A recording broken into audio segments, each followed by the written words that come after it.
Oi gente, tudo bem?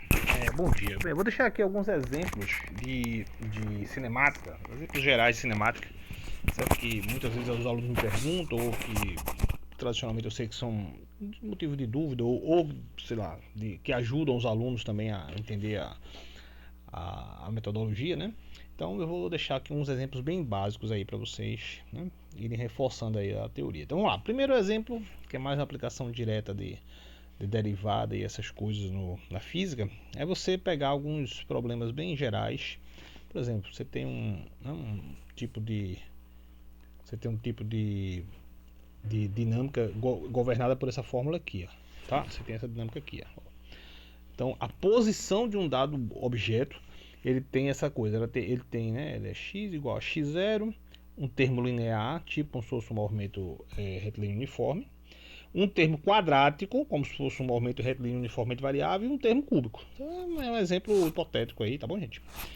E aí a pergunta do problema é, qual é a velocidade? Então, basicamente, a ideia da velocidade é você fazer o quê? Você calcular a derivada, certo? Calcular a derivada da posição. Então você vai pegar essa expressão aqui e calcular a derivada dela. Então vamos fazer aqui, né? Então a gente tem o que? A velocidade é a derivada da posição ao longo do tempo. Aí pega aqui aquela formulazinha da derivada, ou pega a formulazinha que a gente trouxe para a coisa, que é essa coisa aí com o termo cúbico, e substitui no tem x, tá? Então a gente tem que fazer a derivada. Então a derivada de uma soma é a soma das derivadas, né? Aí quebra aqui, ó. Derivada do primeiro, né? Derivada do primeiro, derivada do segundo, né? Derivada do terceiro termo, que é o quadrático, e derivada do termo cúbico, que é o quarto termo aí da coisa, tá bom? Aí beleza. Aí a gente, desculpa. Aí a gente vai fazer a derivada passo a passo, né? Então vamos lá. A derivada de x0 é uma constante. A derivada de x0 dá zero, né? A derivada de v0t, bem, v0 é uma constante, sai a derivada, fica a derivada de t, dá 1. Então sobra v0. AT ao quadrado sobre 2, A sobre 2 é uma constante, sai da derivada, fica a derivada de t ao quadrado, que dá 2t. 2t vezes A sobre 2 dá AT. E o outro é CT ao cubo, né? C é uma constante, tá? T ao cubo, a derivada disso é 3t ao quadrado. Então fica 3t ao quadrado vezes C. Tá bom? Então pronto. Aí quando é que é a aceleração? Bem, a aceleração é a derivada da velocidade em relação ao tempo, né? Então, ó, aqui, a aceleração é isso aqui. Aí é só no lugar da velocidade o cara substituir essa expressão que a gente acabou de calcular aqui, tá bom? Beleza? Então é isso que a gente vai fazer, ó. Então eu vou pegar no lugar da velocidade, vou colocar essa expressão, que é a expressão que a gente acabou de deduzir, tá bom? V0 mais AT mais 3CT ao quadrado, tá bom, gente? Pronto, agora é só fazer a derivada de novo. Novamente é o mesmo esquema, a derivada de uma soma é a soma das derivadas, né? Aí é só derivar. Então, recapitulando, né? Esse termo V0 aqui, a derivada dele vai para o espaço. Aí fica a derivada de AT, que dá A, certo? Que dá A, né? Ok? E o outro termo é 3ct ao quadrado. 3c é uma constante, ó. Esse terminho aqui é 3c é uma constante. Então sobra a derivada de t ao quadrado, que dá 2t. 2t vezes 3c vai dar 6t ao quadrado. Opa, desculpa, 6ct, perdão. Desculpa, então é isso aqui. Essa é a velocidade. Então é basicamente a aplicação direta de derivadas, ok? Aí vamos lá agora, vamos para o contrário. Digamos que você tem agora um outro exemplo, você tem um movimento que o cara te dá a aceleração. A aceleração é uma função linear, ou seja, é um movimento que não tem aceleração constante. A aceleração cresce linearmente com o tempo. É um movimento distinto do MRU e distinto do MRUV. É um movimento que ele tem uma aceleração mudando no tempo linearmente, tá bom, gente? Então essa expressão aqui, ela é um novo tipo de movimento acelerado. É um movimento cuja aceleração varia no tempo linearmente. Esse x e esse y são constantes, tá bom? Aí vamos considerar que você parte do repouso, tá? Você parte do repouso. Você tem que a velocidade inicial é zero. Aí a pergunta do problema é, calcule a velocidade. Então, basicamente a velocidade é você integrar essa expressão aqui. Então você vai chegar aqui e vai integrar essa expressão aqui. Tentar chegar aqui, essa expressão, você vai fazer uma integral dela no tempo, conforme está descrito aqui. Tá vendo? Conforme está descrito aqui. Você vai calcular esta integral aqui. Tá bom? Então, onde esse A de t, esse Azinho t é esse carinha aqui. Então, basicamente, é só substituir. Acaba substitui, né? aqui o A é x mais yt, a integral de uma soma é a soma das integrais, e são duas integrais, x dt, x é uma constante, sai da integração, fica integral do dt, a gente já fez integral de dt de 0 a t dá t, tá aqui, então, a outra, y é uma constante aqui, então fica a integral de t dt dá t ao quadrado sobre 2, então é isso aqui, então novamente é só aplicação direta de cálculo, tá bom, gente? Pronto, vamos para outro exemplo. Esse já é um pouquinho mais básico, mais estilo ensino médio. Um aluno me perguntou um dia desse, aí eu vou resolver, que é o seguinte: você tem um lançamentozinho, tá? Lançamento, você tem tipo como se fosse um platô, aqui é uma planície, tá? Aqui você tem uma, cadê aqui? Você tem aqui tipo uma planície, né? Aí aqui você tem um platôzinho aqui, ó, e o cabo dispara daqui de cima um projétil com uma dada velocidade, e esse projétil ele é lançado horizontalmente, ó, tá vendo? Ele é lançado horizontalmente, beleza? Ó, ele é lançado aqui na horizontal. Então inicialmente ele só tem velocidade horizontal. Quando ele chega aqui, ele encontra quem? Ele encontra a gravidade, né? Tá bom? Então eu estou orientando o eixo, que é muito importante, o escolhedor referencial assim, eu boto 0 aqui embaixo e digo que esse eixo é o eixo das alturas positivo, tá bom, gente? Então aí o que é que eu vou ter? Eu vou ter um sistema, vou ter que escrever uma equação para o movimento em x, outra equação para o movimento em y. O movimento em x é um movimento uniforme, né? O movimento x é um movimento retilíneo uniforme. Você tem uma dada velocidade, não tem aceleração, x igual a v0t. O movimento ao longo de y é um movimento que tem aceleração, tem um termo de aceleração. Então a equação que rege ele é aceleração constante. A equação que rege ele é essa daqui, nesse referencial, né?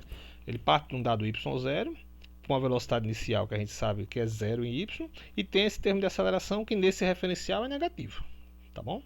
Já expliquei isso, né? Vou explicar de novo aqui para vocês. Então, lembrando, né? Recapitulando para quem não lembra desse detalhe. O y, eu estou colocando o 0 aqui, tá? Então, o 0 do y é aqui. E esse aqui eu estou orientando como sendo o y positivo, tá? Ou seja, assim, o y cresce nesse sentido. Então, a aceleração da gravidade ela é aqui para baixo. Então, a aceleração ela está apontando na direção em que a velocidade é negativa, certo? Né? Então, você está, né? É um movimento onde você tem uma aceleração nesse caso, sendo que a aceleração é um movimento acelerado, cujo sinal da aceleração da velocidade é negativo aí. Então, como ele é acelerado, G também tem que ser negativo, tá bom? Então, olha, aqui é o sentido onde a velocidade seria positiva. Aqui é o sentido onde a velocidade, que seria dy dt, é uma quantidade negativa. Por quê? Porque o y vai estar diminuindo ao longo do tempo. Então a velocidade é negativa. Como o movimento acelerado, V e G tem o mesmo sentido, G fica negativo nesse referencial. Tá bom? Então é isso. Então, voltando para cá, essa é a equaçãozinha aqui que a gente tem. Então o que é que eu preciso? Eu preciso pegar essa equação aqui para calcular o tempo de queda, que é o tempo que ele leva para chegar embaixo, e pegar esse tempo de queda, por exemplo, substituir aqui. Porque lembrando aqui que a pergunta do problema é onde é que o cara cai. A pergunta do problema é essa daqui. Qual é o valor desse x aqui, tá bom? As quantidades y0, v0 são dadas, né? O que você não tem é o x, que é onde ele cai. Então eu vou pegar esta equação aqui e vou igualar ela a zero para poder calcular o chamado tempo de queda, tá bom? Lembrando que a velocidade inicial aqui é zero, né? Então, aí eu vou igualando isso aqui, resolvendo essa equação, eu chego, né, nessa solução aqui. Então, o tempo de queda é esse aqui. O que é que eu faço agora? Pego o tempo de queda e substituo na equação de x. A equação de x é essa daqui. Tá bom? Então, vai dar esse cara aqui. Então, essa é a posição que o objeto cai, né, quando é lançado nesse lançamento horizontal, tá bom? Pronto, um último problema para a gente fechar essa parte aí, essa discussão aí de hoje é o seguinte: vamos estudar o lançamento vertical, certo? O lançamento vertical é o quê? Você pega uma arminha, aponta lá para cima, dispara o objeto do chão, né? Com a velocidade inicial, ele sobe verticalmente e, devido à aceleração da gravidade, ele vai parar lá em cima. Esse é o chamado lançamento vertical, tá? Beleza? Agora, nesse lançamento aqui, eu não vou incluir só a aceleração da gravidade. Eu vou incluir o termo de resistência do ar, tá bom? Então, eu tenho que, quando eu disparo a arminha para cima, eu tenho dois termos desacelerando o objeto. Eu tenho a gravidade puxando ele para baixo, fazendo uma desaceleração, e tenho também um termo de atrito com o fluido, que é o ar. Esse atrito, tradicionalmente, como eu já expliquei aí para vocês, tradicionalmente este atrito, ele tem esse caráter aqui, ó. Ele tem esse caráter de ser proporcional à velocidade, sendo que, obviamente, ele é contrário à velocidade, certo? Então, se a velocidade vai, digamos, a velocidade está o movimento para cima, né? A resistência vai para baixo, tá bom? Então, formalmente, a equação que rege ele é essa daqui, ó. A aceleração resultante é a gravidade adicionada com a resistência do ar, obviamente com um sinal negativo para informar que é uma desaceleração, tá bom? Então, vamos encontrar aí a velocidade. Como é que eu acho a velocidade? Você tem que lembrar aqui. Opa, desculpa. Tem que lembrar aqui. A aceleração é dv dt. Então eu posso substituir onde tem essa fórmula que eu acabei de mostrar para vocês. Então dv dt dá isso aqui, ó. dv dt dá esse carinha aqui. Tá bom? O que é que eu faço agora? Eu vou resolver. Como é que eu resolvo? Eu vou passar tudo que tem v para o lado de cá, lado esquerdo, e o que não tem v eu deixo do lado de cá. Aí escreva assim, ó. Tá bom? Escreva dessa forma. Beleza? Agora vamos fazer uma mudançazinha de variável para poder a gente conseguir integrar, né?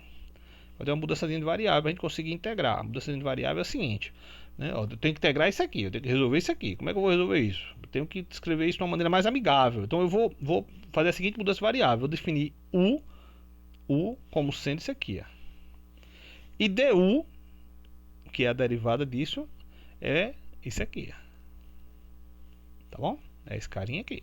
Agora eu vou reescrever a equação de cima usando essas definições. Vou pegar essa equação aqui, que está aqui bem em tela, e vou substituir essas quantidades que eu acabei de coisar. Então dá isso aqui, ó. Então vai dar isso aqui. Essa equação era mais ou menos fácil de integrar, tá? Então eu vou passar para o lado de cá. Aí eu faço a seguinte coisa. Eu digo, ó, passa aquele beta para cá, né? Passa aquele beta para cá, fica dessa forma. E aí escrevo agora a integral de um lado e do outro. Pô, chega nessa integral aqui. Essa integral a gente já andou fazendo. Isso aqui, inclusive eu fiz uns vídeos explicando. Isso aqui é a integral de logaritmo natural. Então essa integral aqui é logaritmo natural. Essa integral aqui a gente já fez também é t, né? Então, gente, essas duas integrais são fáceis. Ó.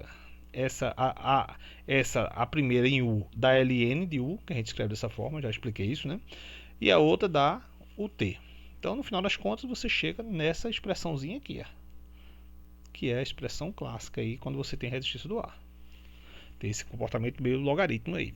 Para eu inverter isso e encontrar u formalmente, eu tenho que tomar exponencial de ambos os lados. Aí tira a exponencial de ambos os lados e escrevo dessa forma aqui. Então essa é a relação de u, né, quando você, nesse caso de resistência do ar, ela tem essa formulação exponencial. Agora eu vou resubstituir. Quem é u? U era g mais bv, não é isso? Aí vou substituir. Vou lembrar que u, né, u é g mais bv e o zero é g mais bv0. Vou substituir essas quantidades nessa expressão aí que eu acabei de deduzir, né? Aí substitua. Fica esse negócio meio grandão aí. Vou organizando. Né? Ficou esse negócio meio grandão. Aqui é o U. Aqui é o U e aqui é o U0. Entendeu? Aí eu passo tudo que tem V para um lado, o que não tem V por outro. Né? Esse é o estágio aqui onde eu passei o G para o lado de cá. E agora passo o beta dividindo. E aí chego finalmente no comportamento da velocidade quando você tem a resistência do ar no lançamento vertical. Aí a minha pergunta é o seguinte, bicho. Tudo bem, deduziu. E se eu começar agora a querer recuperar a física do ensino médio? Ou seja, se eu querer botar beta bem pequenininho, como é que eu faço? Aí, se você botar beta igual a zero direto, você se lasca. Por quê? Porque você tem um sobre beta aqui. Então não é assim que a gente calcula o limite, né? Não é assim. A gente tem que trabalhar isso para a gente poder fazer o beta ir para zero. Então a gente tem que fazer um trabalho nessas equações para poder a gente organizar. Bem, eu vou usar uma expansão em série aqui. né? Se você lembra dessa, se você não lembra, eu posso lembrar para vocês como é que a gente faz isso. Então, lembrando, né? Eu cheguei nessa expressão que é a velocidade em função do tempo aí, no caso quando tem que situar, e agora eu vou trabalhar ela para a gente poder mostrar o limite de beta indo para zero. Beta indo para zero quer dizer não ter resistência do ar, tá bom? Então eu vou fazer o seguinte, eu vou calcular o limite do beta bem pequenininho, bem pequeno, tá? Quem é o limite do beta pequeno? Tá lá no cálculo, né? É uma aproximação para exponencial, essa daqui. Exponencial de x é 1 mais x aproximadamente quando você tem o x pequenininho, tá bom? Então quando eu boto esse beta bem pequeno, esse e elevado a menos beta, ele cai na verdade para isso aqui, tá bom? Isso aí a gente estuda lá no cálculo, é isso? Então eu vou pegar essa aproximação da exponencial, essa aproximaçãozinha aqui da exponencial, e vou substituir naquela expressão, tá bom? Então vamos embora. Então onde tem essa expressão eu vou colocar, né, essa é a expressão que a gente deduziu no slide passado, vou pegar aqui dentro, botar a aproximação da exponencial, tá bom, gente? Aí pô, dá isso aqui de baixo. Agora vamos trabalhar, né? Dá isso aqui, tá vendo? Aí agora o que eu saio cortando aqui, né? Cadê? Esse 1 vai embora com esse 1, tá bom? Esse beta com esse beta fica aqui, né? Aí aqui vai aparecer aqui ó, um beta vezes beta, é beta ao quadrado. Beta ao quadrado, se beta é quase zero, beta ao quadrado é mais zero ainda. Então você despreza, tá bom? Aí o que é que ficou? Ficou basicamente isso aqui, ficou menos g beta t, beta vezes zero. Mas tem um beta aqui embaixo, aí você divide, divide esse beta por esse. E aí você vai chegar na expressão que vocês já estão acostumados para esse caso, lançamento vertical, que é o que? Essa expressão aqui. V igual a V0 menos GT. Tá bom? Então é isso, gente. Muito obrigado, viu? A gente vai se falando. Em breve eu passo mais material. Até mais.